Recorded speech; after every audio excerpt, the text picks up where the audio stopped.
வனத்துறைக்கு தகவல் தெரிந்துவிட்டால் வனத்துறை உடல் கூராய்வு செய்வார், இது எதன் பொருட்டு இருந்திருக்கிறது என்று. பிறகு பார்த்தால் ஏதோ சொல்லுவார்கள், ஆனால் அதை செய்துவிட்டு ஒரு பெரிய குழியை தோண்டி அங்கே அந்த யானையை புதைத்து விடுவார். இந்த யானைகள் ஒரு மரபில் நின்று கொண்டு தொடர்ந்து தன்னுடைய அந்த மூத்த ஆணைக்கு என்ன நடக்கிறது என்பதை கவனித்துக் கொண்டேதான் இருக்கும். மொத்த யானை குடும்பம் எங்கும் நகராமல் தூரத்தில் நின்று தான் பார்வை படுகிற அளவுக்கு நின்று அதை பார்த்து கொண்டு அதெல்லாம் முடிந்த பிறகு அவர்கள் நகர்ந்து போன பிறகு அது அதே இடத்துக்கு வருகிறார். அந்த இலைகளை பறித்து அதை மேலும் மூடி வைக்கிறோம்.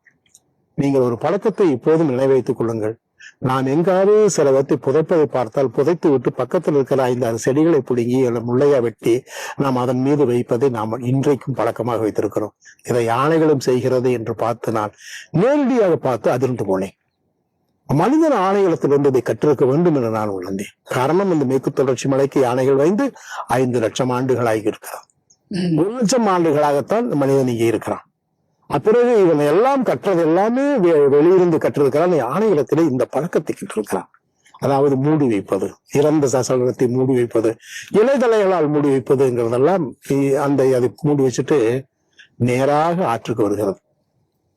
ஒரு நல்ல குளிர். அந்த குளிர் என்பது ஒரு பெரும் துயரை கழுவுகிற குளிர்.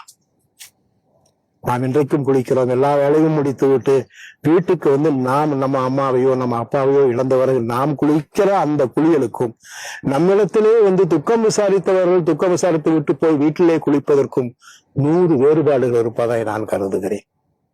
நாம் குளிப்பது என்பது நம்மை சூழ்ந்திருக்கிற நம்மோடு இருந்த ஒரு உயிர் இனி இல்லை என்கிற பெரும் துயரை கழுவுவதற்காக, தண்ணீரில் கரைத்து விடுவதற்காக நாம் குளிப்பதை போல் ஆணைகள் குளித்து விட்டு எல்லா ஆணைகளும் பிளறுகின்றன.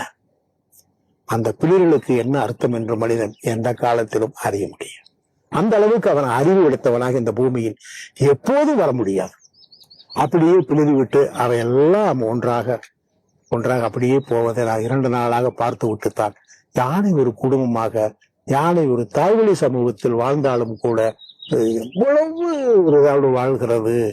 அதனிடத்திலே கற்றுக்கொள்வதற்கும் அதன் பண்பை கற்றுக்கொள்வதற்கும் அந்த குடும்ப வாழ்க்கையை கற்றுக்கொள்வதற்கும் நாம் எத்தனை காலம் அதன் பின்னாடி சுற்ற வேண்டும் என்று யோசித்த நாட்கள் பல உண்டம்மா.